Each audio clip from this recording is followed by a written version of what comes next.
Hello friends. दोस्तों, दो तरह के लोग, दो तरह की सीख। कहते हैं कि कुछ लोग कहीं जब जाते हैं तब खुशी देते हैं और कुछ लोग कहीं से जब जाते हैं तब खुशी देते हैं। यानी दो तरह के लोग हमारी जिंदगी में सिखाने आते हैं दोस्तों। एक तरह के वो लोग होते हैं जो हमें ये सिखाने आते हैं कि क्या करना चाहिए, किस तरह का व्यवहार करना चाहिए, कैसे लोगों से मिलना चाहिए, कैसे लोगों से बात करनी चाहिए। दूसरे तरह के वो लोग होते हैं जो ये सिखाते हैं कि क्या नहीं करना चाहिए। जिस तरह से वो बात करते हैं लोगों से, उस तरह की बात लोगों से नहीं करनी चाहिए। जिस तरह का व्यवहार वो रखते हैं, उस तरह का व्यवहार नहीं रखना चाहिए। मगर दोनों ही तरह के लोग हमारी लाइफ में बहुत इंपॉर्टेंट होते हैं। दोनों ही तरह से हम लोग बहुत कुछ सीख सकते हैं। फर्क बहुत सारे हैं, मगर सीख और समझ तो एक ही है। यानी कि अगर ये नहीं हो ऐसा, तो हम अच्छे और बुरे में फर्क नहीं समझ पाएंगे। अच्छाई और बुराई का फर्क जब समझ में नहीं आएगा, तो हमें कैसे पता चलेगा कि हमें क्या करना है और क्या नहीं करना है। तो ये दो तरह के लोग हमारी जिंदगी में हमें सिखाने के लिए आते हैं और हमें मजबूत बनाने के लिए आते हैं। कहने का मतलब यह है दोस्तों कि अगर हम और आप अपने बच्चों को किस तरह के लोगों के साथ व्यवहार में आने दें, ये हमारे ऊपर डिपेंड नहीं करता है, ये हमारे ऊपर निर्भर नहीं करता है, ये उनकी सीख और अपनी समझ पर निर्भर करता है। जिस तरह के बच्चों के साथ रहना चाहते हैं, वो उसी तरह के बच्चों के साथ रहते हैं। तो ऐसी स्थिति में हम और आप क्या करें? हम उन्हें कैसे मार्गदर्शन दें? क्या रास्ता है कि हम उनको सही मार्गदर्शन दें, सही गाइडेंस दें? ऐसी स्थिति में हमें समझ नहीं आता है।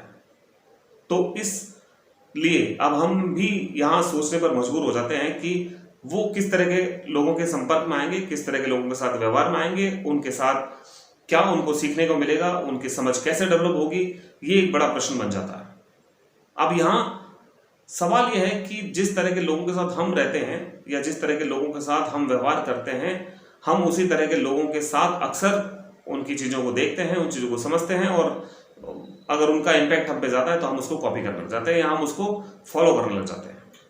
दोस्तों, हर घर में एक व्यक्ति पर्याप्त नहीं होता है मोटिवेशन देने के लिए, लेकिन हर घर में एक व्यक्ति खुद मोटिवेट कर सकता है अपने परिवार के सदस्यों को। कहते हैं कि हमारे बच्चे वो नहीं सीखते हैं जो वो स्कूल और कॉलेज में सीखते हैं। हमारे बच्चे वो भी नहीं सीखते हैं जो वो घर में वो पेरेंट्स से सीखते हैं, बाकी के लोगों से सीखते हैं, बल्कि वे वो सीखते हैं जो पेरेंट्स उनके सामने जिस तरह का व्यवहार करते हैं, उस व्यवहार को जब वो देखते हैं, उस व्यवहार से वो कुछ बातें सीखते हैं और वो उस व्यवहार को अपने व्यवहार में अमल कर लेते हैं और उससे अपने आप को डेवलप कर लेते हैं। यानी कि जैसा हम करते हैं वैसा वो करने के लिए प्रेरित हो जाते हैं और उसको अमल कर जाते हैं और वैसा करने लग जाते हैं। अगर ऐसा है तो सवाल यह है कि फिर हमें अपने अंदर बदलाव लाना होगा और ये बदलाव ही उनके बदलाव का बड़ा कारण बन सकता है। अब अगर यदि आपके सामने कोई ऐसा व्यक्ति आता है जिसको देखकर आपको ऐसा लगता है कि ये व्यवहार ऐसा नहीं करना चाहिए, तो आप उसकी बातों को क्रमबद्ध नोट कर लीजिए, उन बातों को समझिए, उन बातों को देखिए और अकॉर्डिंगली अपने व्यवहार में बदलाव कीजिए। और अगर कोई व्यक्ति ऐसा आता है आपकी लाइफ में जिसको देखकर आपको लगता है कि हमें ऐसा व्यवहार करना चाहिए, इसके जैसा जो इसकी समझ है, जो इसकी सीख है, उसे हमें अमल करना चाहिए, उसे लेना चाहिए, तो आप उसकी भी हर एक बात को नोट करें, उसकी एक बात को समझें और समझकर अपने व्यवहार में उसके अनुरूप बदलाव लेकर आएं। तो आप समझ पाएंगे कि क्या करना चाहिए और क्या नहीं करना चाहिए, ताकि आप जब अपने बच्चों के साथ, अपने परिवार में, अपने ऑफिस में, अपने वर्क प्लेस पर, अपने दोस्तों के साथ जब व्यवहार करते हैं, तो लोगों को देखकर ये लगना चाहिए आपको कि ऐसा करना चाहिए, ऐसा नहीं लगना चाहिए कि ऐसा नहीं करना चाहिए। दोस्तों, दो तरह के लोग हैं, दो तरह की सीख है और ये दो तरह की सीख हमें ये सिखाती है कि हमें कैसा इंसान बनना चाहिए।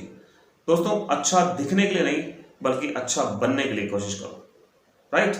थैंक यू दोस्तों, मैं आपसे फिर मिलूंगा अगले वीडियो में। तब तक के लिए सच्ची हंसी से हंसते रहिए, मुस्कुराते रहिए। मैं राकेश शितलानी आपको देता हूँ हार्दिक शुभकामनाएं। धन्यवाद।